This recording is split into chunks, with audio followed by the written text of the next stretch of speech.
Caramba, que es un tema súper delicado y que tiene una cantidad de vueltas y que cada uno lo puede ver desde diferentes perspectivas, sobre todo la perspectiva de cómo nos formaron a cada uno y tenemos nuestras diferentes opiniones. Hoy quiero traerles una opinión un poco más, una postura científica con respecto a las pataletas de los niños y cómo las podemos manejar. Yo les quiero decir que en la intimidad de nuestra consulta en psicología, en psiquiatría, casi siempre cuando hablamos con un adulto que tiene heridas, nos vamos a su origen y nos vamos a revisar los patrones de crianza y encontramos que muchos de ellos están dolidos por situaciones que no pudieron resolver en su infancia. A los niños de 2 años, de 1 año, 3 años, les cuesta mucho trabajo comprender a la luz de la racionalidad por qué su papá se salió de casillas y le dio un golpe, por qué su mamá se salió de casillas y lo zarandeó, por qué su abuela explotó de forma agresiva contra él. Estas personas pueden guardar esas heridas de niño y al no resolverse de forma cognitiva, racional, porque son niños, no lo pueden entender, la guardan como una herida y esta herida en el futuro, cuando son adultos, aparece en forma de algún comportamiento equivocado.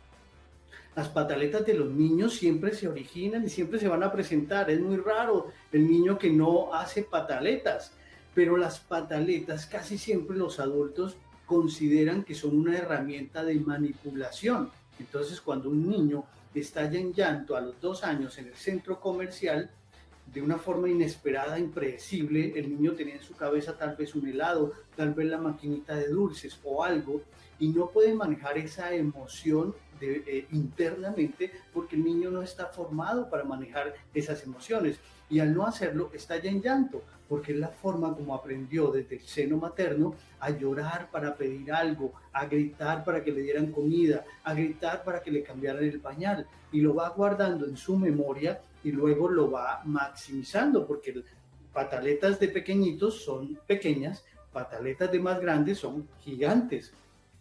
¿Qué pasa por la mente de los padres cuando ocurre algo así? Pues que si no están preparados para manejarlas, van a sentirse ofuscados y su emoción también se va a ver alterada. Un padre que no se ha preparado para enfrentar algún tipo de pataletas tal vez reaccione de una forma equivocada, que hoy, gracias a la legislación, estamos empezando a etiquetar ciertos comportamientos como delitos. Debemos ser muy inteligentes. La inteligencia se basa en la adaptación y hemos adaptado también los patrones de formación y de educación.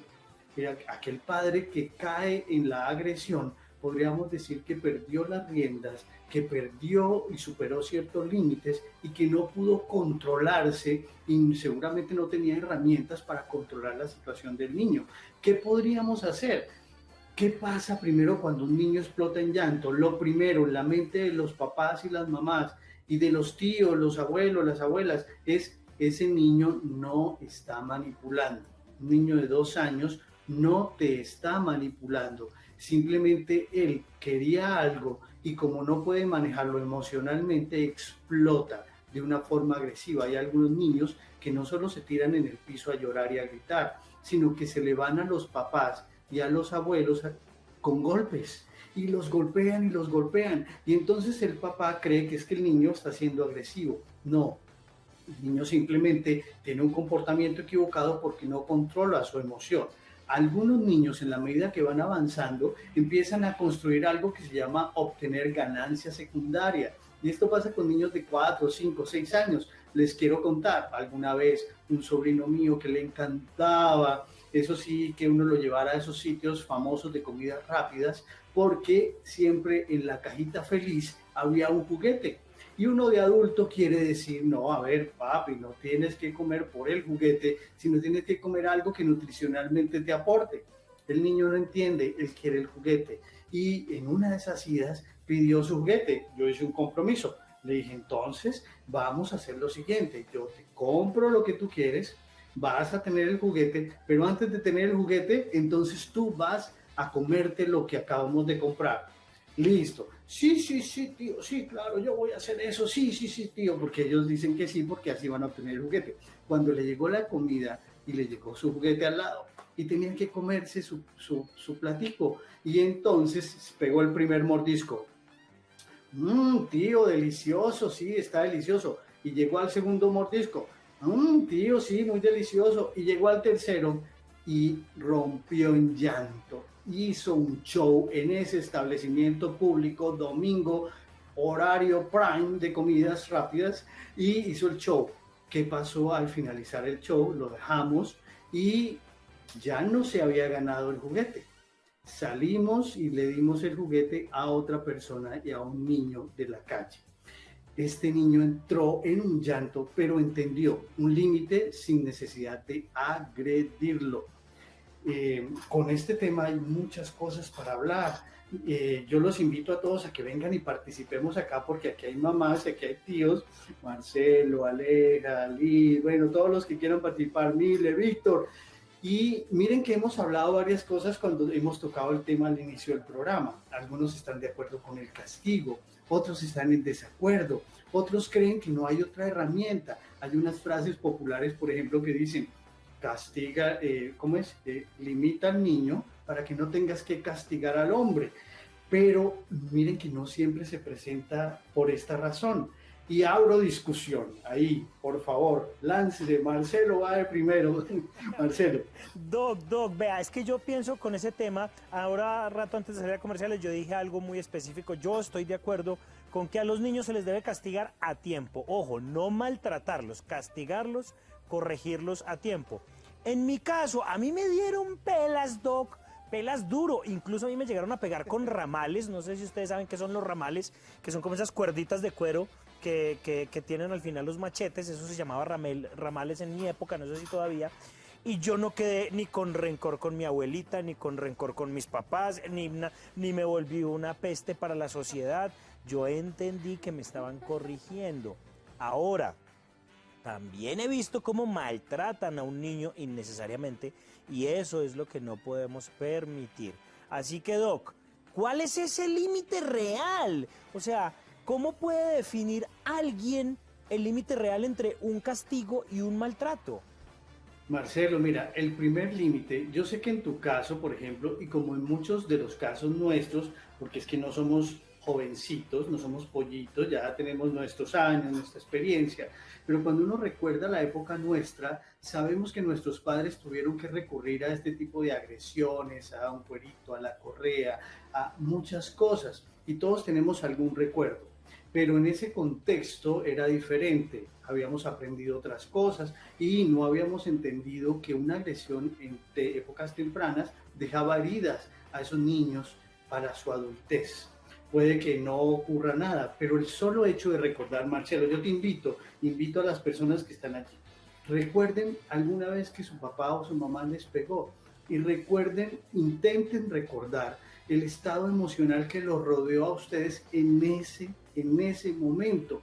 Uno se puede sentir muy miserable de niño, y un niño que se sienta miserable en un momento dado emocionalmente es un niño que puede guardar una herida que va a quedar abierta. Y si nos vamos más atrás, vemos a los papás que ni siquiera eran capaces de decir discúlpame hijo. Los padres les costaba trabajo decir perdón, porque siempre se consideraban que estaban en el derecho. Eran otras épocas. Hoy de adultos tenemos que ver qué hacemos con eso sin reprochar a nuestros padres, porque ellos aprendieron eso. ¿Cuál es el límite? Primer límite es que no hay agresión, no hay agresión. Siempre que yo intente agredir a un niño con una palabra, con un gesto, con un golpe, debo considerar que estoy cometiendo algo equivocado y le voy a generar una infancia, por simple que uno crea que parezca. La agresión no va. Segundo, tenemos la responsabilidad de formarnos. Los padres deben formarse, en la escuela los deben formar. Esas escuelas de padres y que hay en los colegios públicos no deben ser solo para decir, ay, primer puesto, segundo puesto, ganó, no ganó. Ahí debe ser el espacio para enseñarle a los papás cómo manejar. Hay gente, pobres padres, Dios mío, con situaciones económicas terribles, con problemas jurídicos, con problemas personales, que no conciben la vida y llegan y explotan contra su bebé. Y hay que entenderlos a todos y educarlos a todos. Aleja, tú ibas a decir, o Aleja. Sí, doctor, te quería preguntar algo porque pues acá todos en el programa saben que yo tengo un niño de 6 años y yo he notado que ellos tienen como etapas y por ejemplo ahora mi hijo está como en esa etapa donde ellos están forjando, por decirlo así, su carácter. Entonces, en una familia donde está papá y mamá, pues mamá es más complaciente, o sea, en mi caso, en mi familia, la mamá es más complaciente, el papá de pronto es el que pone más normas, reglas, es más estricto, y me he dado cuenta que cuando él está solo conmigo y yo le pido algo, la palabra favorita de él es, no lo voy a hacer. Cuando está el papá, ve la necesidad inmediatamente de hacerme caso. Entonces ahí es cuando uno dice, ¿cuál es la mejor manera de reprenderlos? Porque el niño se rancha o está todo el tiempo en su posición de no lo hago, no lo quiero hacer y como no ve al papá. Entonces mi pregunta es, ¿cuál es la mejor forma? ¿Quitarle algo que le gusta? Pues darle una pela, que no es lo mejor, en mi caso trato de no hacerlo, o sentarse con el niño y hablar, que en muchas ocasiones me ha parecido que no es tan bueno, pues porque con ellos la hablada se les olvida el otro día. Entonces, ¿cuál es eso? ¿Cuál es la mejor forma de reprender a nuestros hijos? ¿Quitándoles algo que les gusta, castigándolos o dándoles una pela que en muchos casos es necesaria? Primero, lo primero que hay que hacer es desarmarse como padre, ¿no? Entonces no hay que tomar el conflicto del niño como algo personal que me agreda. Entonces yo me mantengo como con mi cabeza fría. ¿Cuál es mi objetivo? Yo no me voy a hacer sentir mal porque mi niño está en la pataleta y no es el mejor niño y yo me siento como un padre malo, egoísta, que no ha sabido manejar. Entonces primero, no se lo tome personal, es una oportunidad de educar. Segundo, algo que tienen que tener claro los padres, y sobre todo, no solo los padres, cuando uno convive, por ejemplo, con abuelos y tíos, porque es que cada uno tiene una posición diferente. Entonces, cuando está la imagen de autoridad, hay una ley, y es la ley de la no desautorización. Así la abuela esté que le duela el alma y que sufra por lo que le hicieron al niño y que me lo dejaron solo en el cuarto 5 minutos y como decía el gobernador, si el niño tiene 8 minutos son 9 minutos y pobrecito y se les hace terrible y les duele más a ellos que al niño. El niño es capaz de percibir ese dolor en los familiares. Entonces la no desautorización es que todo se debe mantener fríamente en el momento en que la imagen de autoridad, si es la mamá la que puso la regla, el padre debe adherirse a la norma, porque el niño entonces va a empezar a encontrar por dónde está el camino flaco, por dónde está el lado flaco de los papás, y ahí sí entra el juego de la manipulación. Si el niño está golpeando, pataleteando en un centro comercial, tú debes dejarlo, primero asegurarte que no hay nada que lo ponga en riesgo, digamos una escalera, si está en la escalera eléctrica, llévalo a un sitio donde no haya riesgo para él, porque es como si está convulsionando, se va a golpear, algo le va a pasar, él no tiene control. Entonces asegúrale que no se vaya a lesionar, pero déjalo gritar. Yo sé que los papás, por ejemplo, en el centro comercial se ponen rojos, no saben qué hacer, y ahora todos nos demandan, todos nos denuncian, todos esto, y ahora otros me van a decir que por qué no le pego al niño, y otro va a decir que por qué grita, que no, mejor dicho, una locura. Todo el mundo tiene su perspectiva. Entonces, nada, conserva calma. Hielito en la cabeza, hielito en los pensamientos, dejémoslo, asegurémosle que no se vaya a golpear y dejémosle que pase el momento de llanto. Por ejemplo, una táctica chévere es al niño en la casa, un tambor. Uno puede tener el muro de lamentos o el tambor de los lamentos. Y cuando el niño empieza a gritar injustificadamente, tráigale el tambor, papito, golpee, y el niño empieza a golpear un tambor y sabe que es simplemente un mecanismo de escape, pero que debe regular su emoción. También depende de la edad. Yo no me siento a razonar con un niño de 2 años. Le puedo hacer lo que tú dices, Aleja, un premio, un castigo, pero un castigo no puede ser golpear. El castigo simplemente es quitarle un premio. Entonces, por ejemplo, si el castigo, yo sé que los psicólogos que me oyen aquí van a decir, no, está equivocado el concepto, pero vamos a hacerlo amable para todos. el castigo es como quitarle un premio. Si el niño se iba a ganar el helado, pero la embarró, entonces ya no le doy el helado. Eso es un reforzamiento de tipo negativo y eso funciona en niños pequeños, pero en los niños grandes, por ejemplo, que desarrollan algo que son a veces muy oposicionistas y a veces son desafiantes, hay que considerar que de pronto puedan estar atravesando por un estado que se considera un síntoma o un trastorno mental. Hay niños que son oposicionistas, desafiantes. Ah, le voy a echar un balde de agua fría y el va solito y se echa el balde de agua fría encima. A ver, ¿y ahora qué me va a hacer? Y desafían. Entonces, ahí, bueno, ahí vamos construyendo. Mile, Víctor, ¿ustedes cómo están con el tema? Ay, qué belleza, doctor. Bueno, entra uno entonces a contrariar y a preguntar, ¿hasta dónde satanizar las formas de castigo de antes? No estoy diciendo que lo tengan que coger a uno a rejo o a... ¿Cómo se llama? ¿Cómo dijo Marcelo que se llamaba el cuerito de los machetes? Del Ramero. ¿Ramal? No, pues... Bueno, el ramal. ramal. Bueno, entonces digamos que con eso le pegaban a los papás de uno. A mí jamás me pegaron, pero tampoco lo necesité. Con la mala cara de mi papá, yo ya sabía que me tenía que portar bien. Yo no me iba a dejar pegar, pues tampoco, boba no era. Pero entonces a lo que voy es, hoy en día uno, digamos que goza de cierta decencia y de cierto respeto hacia los mayores, hacia otras personas. Digamos que esa generación de nosotros adultos contemporáneos, nuestros padres y nuestros abuelos, entonces tenemos esa forma de respeto, cosa que no tienen los muchachitos de hoy en día precisamente porque ya no hay esas formas de castigo. Entonces ya le quito el helado, pero tú puedes seguir haciendo lo que quieras y ya sabes que te voy a quitar el helado. Entonces el niño va entendiendo que puede vivir sin el helado y puede seguir portándose mal, que va a estar todo bien, que si no es eso, es otra cosa, pero yo voy a seguir relajado portándome mal. Entonces, ¿hasta dónde definitivamente debemos erradicar por completo el pellizquito, la palmadita o un cuetazo? Que eso tampoco, decía usted ahorita, doctor.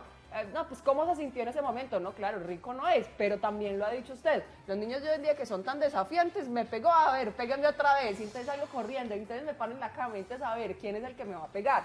Precisamente, los niños de antes no eran así, a usted le pegaban su pela y usted salía llorando y salía corriendo porque sabía que si se quedaba le pegaban la otra. Era así de sencillo y se creció con esa forma de respeto hacia el adulto, hacia el papá, hacia un adulto que usted desconoce pero sabe que tiene que respetar. Pero como hoy en día no nos corrigen, no respetamos. Mile, tienes toda la razón en todo lo que dice, pero yo les hago como una observación hoy, como que lo que sucedió en los tiempos depende de la evolución de la ciencia, el conocimiento y todos los patrones de crianza. No podemos seguir culpando a nuestros padres de forma retroactiva. Ellos vivieron otra época. Yo veo a mi mamá, yo sé que mi papá alguna vez fue duro, lo que sea, pero uno no puede culparlos de forma retroactiva. Ahora como adultos, ¿qué vamos a hacer con eso?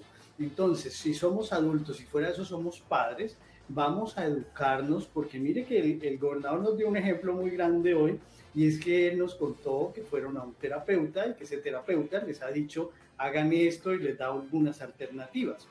No nos las sabemos todas y cada tiempo es diferente. Hoy hay que aprender, hay que responsabilizarse. Alguien debería tomar una cita, por ejemplo, con un experto, solo para aprender patrones nuevos de crianza.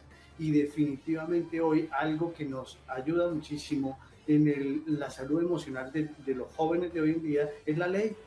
La ley dice no hay agresión, hay que obedecer la ley, y eso no obedece solo a una campaña política, eso obedece a unos estudios realizados en donde encontramos que los adultos que son agresivos, que dañan, que a veces son violentos y a veces delincuentes, han guardado heridas de la infancia que no han sanado. Marcelo. Acabas de tocar un tema que a mí me parece importante, que yo quiero que tratemos de entender un poco más desde la parte psicológica, Doc, y es el tema de la ley. ¿Por qué digo yo que desde la parte psicológica, Doc? Porque es que los niños saben el poder que tienen de manipulación a través incluso de las leyes, tanto así que hay muchos jóvenes adolescentes que han pedido la emancipación para no tener el yugo, digamos, de sus padres. Entonces, psicológicamente, la ley le está dando un poder muy grande a los niños desde muy temprana edad, porque están escuchando, es que tu papá nunca te puede pegar, la ley te protege, la ley te protege. Y yo siento que eso es un arma peligrosa. ¿Cómo funciona ahí ese tema psicológico? Sí, mira, yo personalmente, es que todos vivimos lo mismo, ¿no? Los niños, como tienen tanta información, ellos mismos amenazan a los papás y le dicen, ay, me voy a quejar con bienestar. Y un cagarruto de 7 años que ya va a demandar al papá y que yo no sé qué más, porque ellos saben el arte de la manipulación. Entonces, ¿qué nos toca a los papás y a los adultos? Ser muy inteligentes y adaptarnos al cambio. Ya sabemos que esos mecanismos no sirven no solo por el tema de juego con los niños, porque no debe ser una lucha de poderes, ¿ya? Debe ser una construcción colectiva del sistema familiar. No es que los papás mandan y los hijos obedecen. En realidad es al revés, los hijos mandan y los papás obedecen. Pero ¿hasta dónde los papás van a obedecer? Entonces, si no lo lograron hacer de una forma, hay que buscar estrategias. Miren que hay estrategias muy chéveres con los reforzamientos. Hay estrategias muy chéveres con los silencios. Hay estrategias importantes hoy día a tener en cuenta con las tecnologías de la información y la comunicación. Entonces, cuando ya yo conducto a un niño chiquitico, 2, 5, 7 años, después de los 7 años ya yo puedo hablar de una forma más adulta con ellos y puedo racionalizar y podemos hacer como pactos. El primer pacto es de no agresión. El segundo pacto es ¿qué obtengo? ¿Esto por qué lo debes hacer? Es que, papi, por ser bueno no te voy a dar premio. Yo te voy a dar premios por ser excepcional. ¿Cuándo eres excepcional? Cuando logras controlar ese impulso de ser agresivo, de ser bravo y de no obedecer, y en ese momento fuiste excepcional. Pero entonces nos toca empezar a hacer ese listado y a reconocerle a los chicos lo bueno, porque nos volvemos unos tiranos. Todos lo hemos sido en algún momento. Nos volvemos tiranos, y es que nosotros no somos de palo, como dice mamá, no somos de palo, es que nosotros somos de carne y hueso y somos adultos sintientes. Entonces, como lo somos, podemos reaccionar. Entonces, hay que ser inteligentes, hay que adaptarse, hay que cumplir la ley y hay que buscar estrategias, sea a través de grupos, del colegio, el psicólogo de terapeuta de la EPS, pero hay que buscar orientarse, no nos las sabemos todas. Hay, nuestros televidentes están opinando del tema. Yo quiero incluirlos en esta discusión. Entonces, vamos a ver un mensaje de ellos.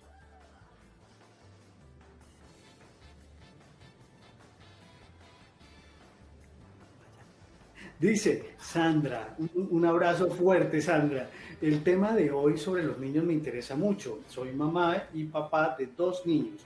El mayor ya tiene 20 años, pero ha sido un niño con muchos problemas y hace poco perdió las 2 abuelas y eso lo tiene muy mal.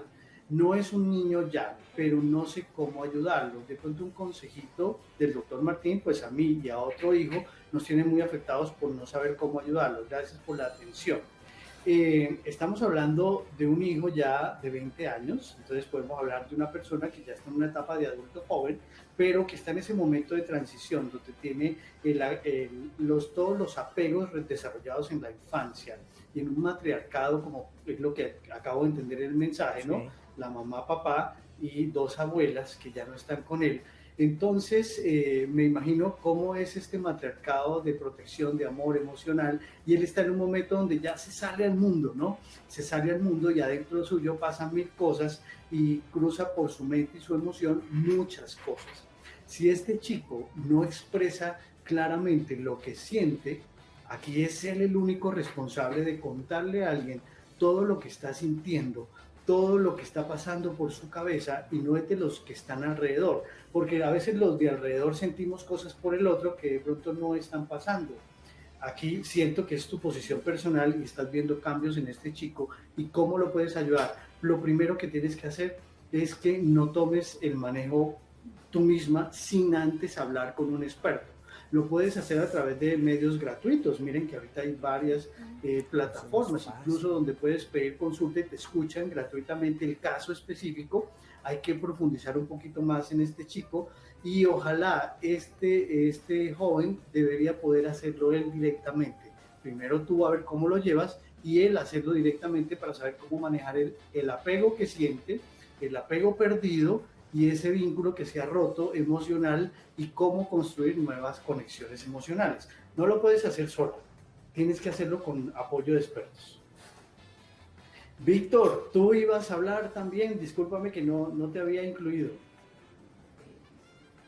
No, Doc, la verdad es que, mire, pues yo hijos no tengo, los quiero tener y de pronto pues uno piensa mucho desde estos varios puntos de vista que tenemos, pero yo también quiero analizarlo desde otra perspectiva. Cuando uno de pronto que no tiene hijos y tiene ese contacto con personas que de pronto maltratan a sus hijos, que ve uno que no los corrigen, sino que de verdad pues están siendo fuertes con ello, uno cómo entra a aconsejarlos, cuál es ese consejo para uno que no es padre, poder de pronto intervenir Y en además algún porque momento. esa va a ser la excusa del papá maltratador. Usted no es papá, ¿usted qué va a saber? Exactamente. Mira, Víctor, tocaste un tema importante. Hoy día se deben activar ciertos mecanismos con respecto a la violencia intrafamiliar. Entonces hay expertos para hacerlos. A veces cuando uno quiere aconsejar a familiares con respecto al trato hacia sus hijos, termina convirtiéndose uno el peor enemigo, lo tratan mal, lo agreden incluso a uno y termina uno siendo el malo del paseo. La forma de ayudar siempre es con comunicación directa. Hay formas de hacerlo. Primero, para ese padre maltratador de nuestra familia que no quiere ver que está maltratando, pues si está muy terco, mandémosle un WhatsApp donde le mandemos un link donde diga que la ley considera delito el maltrato. A él, un tema de adultos. Entonces, mandémosle ese sustico y esa persona va a decir, ay, pues pucha, me tiene como en la mira, debo mejorar. Y después de ese mensaje, envíenle otro donde digan, si necesitas ayuda para manejar la emoción con tus chicos, te podemos ayudar, pide apoyo o algo así. Esa es una forma indirecta de decirle cosas directas a la gente, pero necesariamente hoy, y vamos a trabajar en ello, es que la agresión no se debe permitir. Y debemos, si la gente no quiere comprenderlo, tenemos que asustar. Pues hay gente que se asusta solo con la ley, menos mal que tenemos la ley. Miren esa zarandeada de ese pobre chiquitín, una señora que seguramente se salió de sus casillas, que no tiene buen control emocional y en un momento se siente descompensada por un niño y lo zarandea. Y ese cerebro adentro golpeándose contra toda la bóveda craneal y terminó lesionándose y terminó con la muerte. Entonces, el control de impulsos hay que tenerlo, pero uno no nace con él, hay que aprenderlo y todos somos diferentes. Ya tenemos otra pregunta de los televidentes y aquí los invito entonces a contarlos. Rueda la pregunta. Natalia, un gusto, un abrazo. Tengo una hermana que ya tiene 19 años y decidió irse de casa con su novio que apenas llevan 3 meses juntos. A ella no le faltaba nada en casa con nosotros y siento que ahora pasa necesidades y maltratos, pero no nos cuenta. ¿Cómo cree que debo acercarme a ella, ya que es demasiado hermética con su relación? Tienes que acercarte a ella y hablar de forma directa. O sea, no pueden como que asumir que algo está pasando, presumir que algo está ocurriendo y tampoco desde lejos ustedes plantear que hay algún tipo de violencia intrafamiliar, agresión contra la chica. Ella está de 19 años, hay unas culturas en las cuales los niños desde muy jóvenes, 18 años, mayoría de edad, y ya los invitan a vivir la vida. Entonces ella empezó tempranamente y por voluntad propia de un proceso de aprendizaje forzoso que es la vida y la vida ya independiente. Lo primero que tienes que hacer, Natalia, es habla con ella, busca un espacio juntos y díselo claramente. Consideramos que está pasando esto y esto y esto, quiero que nos cuentes, que sientas el respaldo, que estamos para ti, que el hecho de que estés en otro lado o que hayas establecido otra relación familiar y tu sistema, no quiere decir que nosotros estemos lejos, estamos acá pendientes. Por favor, si está agrediéndote, si hay violencia, cuéntanos porque tenemos que tomar acciones. Si nos damos cuenta que esto progresa y algo está pasando, tomaremos cartas en el asunto. Por favor, cuéntanos ya, hagamos las cosas bien, no dejes que todo esto pase a mayores. Es hablar directo, decirle, estamos en la jugada, estamos encima. Y ese es un mensaje también directo de te amamos, porque cuando alguien piensa por uno y quiere protegerlo, le está diciendo te amamos, no estás sola, estás aquí con nosotros y puedes confiar en nosotros. Ojo mucho con la comunicación, con el lenguaje, porque a veces llegan a hablar con la hermana y le dicen, si viene por andar con ese miserable, con ese yo no sé qué, uno no puede entrar con eso. Entendemos que amas a ese muchacho, respetamos lo que sientes, respetamos tu emoción, pero estamos sintiendo que algo está pasando, estamos para ti, por favor no dejes que avancen las cosas, busquemos ayuda y vámonos a una terapia sistémica familiar con un experto, un psicólogo, un psiquiatra, y seguramente él va a ayudarles a encontrar la causa y a buscar una solución. Yo espero que hoy el tema los haya dejado pensando, espero que hoy el tema los deje reflexionar, y quiero dejar claro, y es que las leyes no nacieron al azar, por estudios científicos que han dicho que los niños que han tenido heridas en la infancia manifiestan esas heridas en su adultez bajo diferentes formas: maltrato intrafamiliar, depresión, agresión y a veces cosas como en Estados Unidos, violencia sin justificación. Y esto fue por hoy, gente de mente. Los invito a seguir pegados de nuestro programa y a construirnos entre todos. Gente de mente.